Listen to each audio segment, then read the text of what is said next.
നമ്മൾ കഴിഞ്ഞ വീഡിയോയിൽ നോക്കിയത് ഒരു ഫയൽ ഓപ്പൺ ആക്കിക്കൊണ്ട് ഒരു ഓൾറെഡി ഉള്ള ചിത്രം ഓപ്പൺ ആക്കി അതിൻ്റെ ഇമേജ് സൈസ്, ക്യാൻവാസ് സൈസ് ഇങ്ങനെയുള്ള കാര്യങ്ങളൊക്കെ നമ്മൾ പരിശോധിച്ചിട്ടുണ്ട്. നമ്മൾക്കിവിടെ ഇപ്പം ഒരു പുതിയ ഫയൽ നമ്മളത് ഓപ്പൺ ആക്കുന്നതല്ല, നമ്മൾക്ക് ഫോട്ടോഷോപ്പിൽ ഒരു പുതിയ ഫയൽ ഉണ്ടാക്കിക്കൊണ്ട് നമ്മളിതൊക്കെ ഡിസൈൻ ചെയ്യുകയാണ്. ഫോർ എക്സാമ്പിൾ, നമ്മൾക്കൊരു ബാനർ പ്രിപ്പയർ ചെയ്യണം തോന്നും. ഓക്കെ, ആ ബാനറിൽ നമ്മൾക്കൊരു വെൽക്കം എന്ന് പറഞ്ഞിട്ടുള്ള ഒരു ബാനർ വേണം. ആ ബാനർ നമ്മൾ ഫ്ലക്സ് പ്രിൻറ്റിങ്ങോ ഫ്ലക്സ് നിരോധിച്ചിട്ടുണ്ട്, പക്ഷേ ഫ്ലക്സ് ക്ലോത്ത്, അതായത് ക്ലോത്ത് പ്രിൻറ്റിങ് ഉണ്ട്. അപ്പോൾ നമ്മൾ ഉദാഹരണത്തിന് നമ്മൾ ഒരു പറയാം 10 അല്ലെങ്കിൽ ഒരു 5 മീറ്റർ വീതി, 5 മീറ്റർ വീതിയും 1 മീറ്റർ ഹൈറ്റുമുള്ള ഒരു ബാനറാണ് തയ്യാറാക്കുന്നത്. അങ്ങനെയുള്ള അവസ്ഥയിൽ നമ്മൾ 5 മീറ്റർ വീതി അല്ലെങ്കിൽ 1 മീറ്റർ ഹൈറ്റ്, അപ്പോൾ ആ പ്രൊപ്പോർഷൻ നമ്മൾ ചെയ്താൽ മതി. അതായത് അത്രയും മീറ്ററിലല്ല നമ്മൾ ചെയ്യേണ്ടത്, ഫോട്ടോഷോപ്പ് ചെയ്യുമ്പോൾ അത്രയും മീറ്ററിൽ ചെയ്യേണ്ടതില്ല. അതുമാത്രമല്ല, ഫോട്ടോ അല്ലാത്തത് കൊണ്ട് തന്നെ, ബാനർ ആയതുകൊണ്ട് തന്നെ നമുക്ക് അത്രയും ക്വാളിറ്റി, വലിയ ക്വാളിറ്റി, ഫോട്ടോ ക്വാളിറ്റി പോലെ വേണ്ട. അപ്പോൾ അതിന് ആദ്യമായിട്ട് വേണ്ടത് കൺട്രോൾ N അല്ലെങ്കിൽ ഫയൽ ന്യൂ എടുക്കുക. ഫയൽ ന്യൂ എടുക്കുന്നു. ഓക്കെ, നമ്മൾ പറഞ്ഞു 5 മീറ്ററാണ് വീതി, നമ്മൾ അതിന് പകരം 5 ഇഞ്ചസിലേക്ക് എടുക്കുന്നു, 5 ഇഞ്ച് എടുക്കുന്നു. ഓക്കെ, 1 ഇഞ്ചാണ് ഹൈറ്റ്, 1 ഇഞ്ച് എടുക്കുന്നു. പിന്നെ നമ്മളൊരു 300 റെസൊല്യൂഷൻ തന്നെ ചെയ്ത് വെക്കാം. ഓക്കെ, ഏകദേശം 300 റെസൊല്യൂഷൻ തന്നെ ചെയ്യുന്നതായിരിക്കും. അപ്പോൾ 5 ഇഞ്ച്. ഓക്കെ, നമ്മൾക്കിങ്ങനെ കിട്ടി. ശേഷം നമ്മൾക്ക് എന്താണ്, വെൽക്കം എന്നാണ് വേണ്ടത്. നമ്മൾ ടി അടിക്കുന്നു. ടി ആണ് ടൈപ്പിംഗ് ടൂള്. ശ്രദ്ധിക്കുക, ഇതിപ്പോൾ ഇവിടെ ബ്ലാക്കാണ്, അതുകൊണ്ട് പ്രശ്നമല്ല. ബ്ലാക്കിൽ ഇപ്പം ഇവിടെ വൈറ്റ് ആണെങ്കിൽ നമ്മൾ ടൈപ്പ് ചെയ്യുന്നത് കാണാതിരിക്കും. അപ്പം ടി എന്ന് പറയുമ്പം ഈ ടിയിൽ 2 ഒന്ന് പ്രസ് ചെയ്ത് പിടിച്ചു കഴിഞ്ഞാൽ നമുക്ക് ഒരു 4 ഓപ്ഷൻ കാണാം. ഇളക്കിയാൽ അത് പോകും. ഓക്കെ, ക്ലിക്ക് ചെയ്ത് പോകും. വീണ്ടും പ്രസ് ചെയ്ത് പിടിച്ചാൽ കാണാം. നമ്മളതിൽ ഫസ്റ്റ് ടി, അതായത് ഹൊറിസോണ്ടൽ ടൈപ്പ് സോണാണ്. വെർട്ടിക്കൽ താഴോട്ടേക്ക് കേർവ് ആണെങ്കിൽ അങ്ങനെയുണ്ട്. പിന്നെ സെലക്ഷൻ ടൂളുണ്ട്, ടൈപ്പിംഗ് സെലക്ഷനാണ്, അത് പിന്നീട് നോക്കാവുന്നതാണ്. ഫസ്റ്റ് നമ്മൾ ടൈപ്പിംഗ് ടൂൾ എടുക്കുന്നു. നമ്മൾ വെൽക്കം എന്നടിക്കുന്നു. നമ്മളത് മൗസ് കൊണ്ടോ അല്ലെങ്കിൽ ഷിഫ്റ്റ് ഹോം അടിച്ച് സെലക്ട് ചെയ്യുന്നു. ഒന്നുകിൽ ഇവിടെ വെച്ചിട്ട് ഈ ഒരു ഏരിയയിൽ വെച്ചിട്ട് നമുക്ക് ഫോണ്ടിൻ്റെ സൈസൊക്കെ മാറ്റാം. അതല്ലെങ്കിൽ കൺട്രോൾ ടി അടിക്കാം. കൺട്രോൾ ടി അടിച്ചാൽ വിൻഡോസിൽ പാരഗ്രാഫ് എന്ന് പറയുന്ന ഇത് തന്നെയാണ് ഓപ്പൺ ആകുക. വിൻഡോസിൽ പാരഗ്രാഫ്.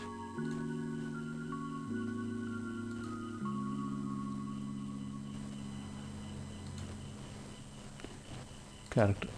Okay, paragraph. അത് നമ്മളിവിടെ ഫോണ്ട് നമുക്ക് വേണമെങ്കിൽ നമുക്ക് ഏതെങ്കിലും ഇഷ്ടമുള്ള ഫോണ്ട് സെലക്ട് ചെയ്യാം. ഓക്കെ, നമുക്ക് ഇഷ്ടമുള്ളൊരു ഫോണ്ട് സെലക്ട് ചെയ്യുന്നു. ഫോണ്ടൊക്കെ നമുക്ക് ഫോട്ടോഷോപ്പ് ചെയ്യുന്നവർക്ക് ഫോണ്ടൊക്കെ നെറ്റിൽ നിന്ന് ഡൗൺലോഡ് ചെയ്തിട്ട് ആവശ്യമുള്ള പല ടൈപ്പ് ഫോണ്ട് ഇൻസ്റ്റാൾ ചെയ്യാവുന്നതാണ്.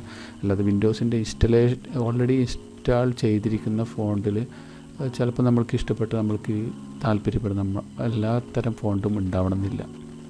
ഉദാഹരണത്തിന് ഞാനൊരു ഫാൻസി ഫോണ്ട് നോക്കുകയാണ്. സൈസ് നമ്മൾക്ക് കൂട്ടിക്കൊണ്ടുപോകാം. ഇനി വേണമെന്നുണ്ടെങ്കിൽ ഇവിടെ മൗസ് വെച്ചുകൊണ്ട്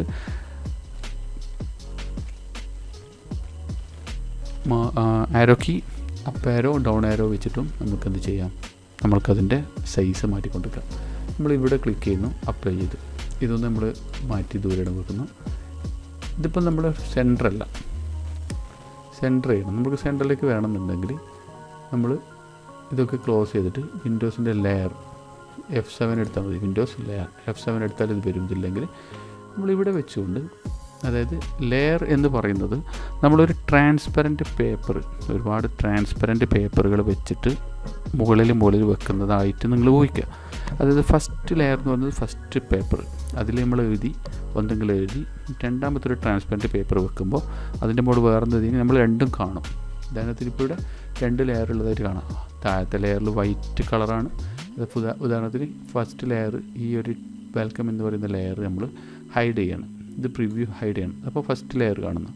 സെക്കൻഡ് ലെയർ ഇതാണ്. ഇനി ഫസ്റ്റ് ലെയർ ഹൈഡ് ചെയ്ത് കഴിഞ്ഞാൽ ബാക്ക്ഗ്രൗണ്ട് ഇല്ല, പക്ഷേ വെൽക്കം. അപ്പോൾ ഇതാണ് ലെയറിൻ്റെ ഒരു മെത്തേഡ്. അതായത് നമ്മൾക്ക് ഓരോ ടെക്സ്റ്റും ലെയർ വൈസ് എഡിറ്റിംഗ് എന്ന് പറഞ്ഞാൽ നമ്മൾ മായ്ക്കുമ്പോൾ മൊത്തത്തിൽ ഇപ്പം ഇവിടെ വെച്ചുകൊണ്ട് വെൽക്കം മായ്ച്ചു കഴിഞ്ഞാൽ വെൽക്കം മാത്രമേ പോകുള്ളൂ, ബാക്കിലെ ഡാറ്റ പോകില്ല. അതേസമയം മൈക്രോസോഫ്റ്റ് പെയിൻറ്റിൽ മൊത്തത്തിലാണ് പോവുക. അതിൻ്റെ ലെയർ എഡിറ്റിംഗ് ഓപ്ഷൻ ഇല്ല. അപ്പോൾ നമുക്കിതിൻ്റെ സെൻറ്റർ ചെയ്യണമെങ്കിൽ ബാക്ക്ഗ്രൗണ്ടിൽ ക്ലിക്ക് ചെയ്യുക, കൺട്രോൾ പ്രസ് ചെയ്ത് പിടിച്ചുകൊണ്ട് നമ്മൾ ഈ വെൽക്കമിൻ്റെ മുകളിലൊന്ന് ക്ലിക്ക് ചെയ്യുക. ഇനി ഇവിടെയാണ് സെലക്ട് ചെയ്ത് മൂവിങ് ടൂൾ. എന്താണ്, ഈ ഒരു ഐക്കൺ തന്നെയാണ് സെലക്ട് ചെയ്ത് നോക്കുക. ഇനി ഇവിടെ വരിക. ഇവിടെ ഇപ്പോൾ സെൻറ്റർ ചെയ്യുന്നതിനുള്ളൊരു ബട്ടൺ ഉണ്ട്, അലൈൻ ഹൊറിസോണ്ടൽ സെൻറ്റർ. ആയി. ഇനി വെർട്ടിക്കൽ സെൻറ്റർ ഉണ്ട് ഇവിടെ, കറക്റ്റ് സെൻറ്ററായി. ഇത് നമുക്ക് വേണമെന്നുണ്ടെങ്കിൽ ഇതിൻ്റെ കളർ മാറ്റാം. ഏതെങ്കിലും നമുക്ക് ഇഷ്ടപ്പെട്ട ഏത് കളറാണ്, പല ടൈപ്പ് കളറിലേക്ക് നമുക്ക് മാറ്റാം. ഓക്കെ, ഇത് നമ്മൾക്ക് ഒന്നും കൂടെ പഠിക്കാം. ലെയറിൽ പോയി, ഇപ്പോൾ ലെയർ ഉണ്ട്, അതുകൊണ്ട് തന്നെ നമ്മൾ വെൽക്കം എന്ന് പറയുന്ന ലെയറിൽ വെച്ചു. ലെയറിലേക്ക് പോവാം. ബെൻഡിങ് ഓപ്ഷൻസ് ഉണ്ട്, ബ്ലെൻഡിങ് ഓപ്ഷൻസ് ഉണ്ട്. അതിൽ പോയിക്കൊണ്ട് നമുക്ക് പലതരത്തിൽ അതിന് ഷാഡോ കൊടുക്കാം. ഔട്ട്ലൈൻ ഒരു നോർമൽ വെച്ചുകൊണ്ട് നമ്മളൊരു കളർ ഔട്ട്ലൈൻ കൊടുക്കാം. ഒരു നീല കളർ ഔട്ട്ലൈൻ കൊടുത്ത് നോക്കാം. ഔട്ട്ലൈൻ കൊടുക്കാം. അത് സ്പ്രെഡാണോ, അത് സ്പ്രെഡ് സൈസ് കൂട്ടണോ, അങ്ങനെ പല ടൈപ്പ് കളികൾ അതിനെ കൊണ്ട് നോക്കാം. നമുക്ക് പാറ്റേൺ ചെയ്യാം, പാറ്റേൺ ഫില്ല് ചെയ്യാം, ഗ്രേഡിയൻ്റ് കൊടുക്കാം.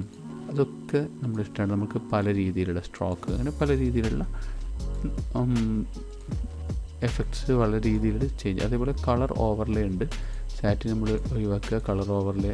ഇവിടെ നമ്മൾക്ക് കളർ മാറ്റി നോക്കാൻ വേണ്ടിയിട്ട് ഇവിടെയും ഒരു ഓപ്ഷൻ ഉണ്ട്. ഓക്കെ, ഇനി നമ്മളതിൻ്റെ ബാക്ക്ഗ്രൗണ്ട് കളർ മാറ്റണമെന്നുണ്ടെങ്കിൽ ബാക്ക്ഗ്രൗണ്ട് എവിടെയാണ് നമ്മളറിയാം. ലെയർ എഡിഷൻ എന്ന് പറഞ്ഞു, ലെയർ ടൈപ്പ് എഡിറ്റിംഗ് ആണ്. ഈ ലെയറിൽ വെച്ചുകൊണ്ട് നമ്മൾക്ക് ഒരു ഇതിവിടെ ബ്രഷ് ഉണ്ട്.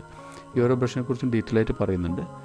ഈ ഒരു ബ്രഷ് ഉപയോഗിച്ചുകൊണ്ട്, ഈ ബ്രഷ് ഉപയോഗിച്ചു ഒന്ന് ഷിഫ്റ്റ് കീ പ്രസ് ചെയ്ത് നോക്കുക, അല്ലെങ്കിൽ റൈറ്റ് ക്ലിക്ക് ചെയ്യുക, കുറച്ച് വലുതാക്കുക. ഓക്കെ, കൺട്രോൾ സെറ്റ് എടുക്കുന്നു, ഷിഫ്റ്റ് കീ അടിക്കുക. ഷിഫ്റ്റ് എന്ന് ക്യാപ്സ് ലോക്ക് അടിക്കുക. ക്യാപ്സ് ലോക്ക് അടിക്കുന്നത് നമ്മൾക്ക് അതിൻ്റെ ബ്രഷ് എന്താണെന്നുള്ളത് നമ്മൾ കാണിക്കും. ക്യാപ്സ് ലോക്ക് അടിച്ച് കഴിഞ്ഞാൽ ഇപ്പം ബ്രഷ് സെലക്ട് ചെയ്തു. ഇനി നമ്മൾക്ക് ഇത് കാണാം, നമ്മൾ വൈറ്റിലാണ് അടിക്കുന്നത്, പിറകിലാണ് ബാക്ക്ഗ്രൗണ്ട് ഉള്ളത്, അവിടെയാണ് കളർ ചെയ്യുന്നത്. ഡാർക്കാണ്.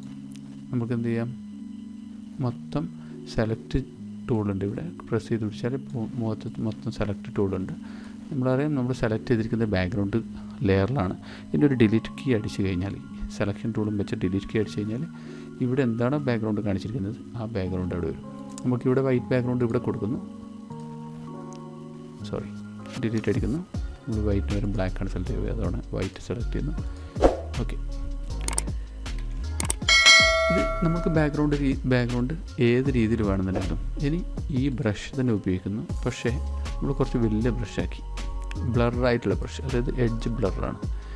മാത്രമല്ല നമ്മളിത് ബ്രഷ് ചെയ്യുമ്പം അതിൻ്റെ ഒപ്പാസിറ്റി, ഇതിപ്പം 100% പ്രസ്സിലാണ് വരുന്നത്. നോക്കുക, ഇത് നമ്മളൊരു 50% ആക്കിക്കൊണ്ട് നമ്മൾ വരച്ച് നോക്കുക, കട്ടി കുറഞ്ഞിട്ടുണ്ട്, മനസ്സിലായി.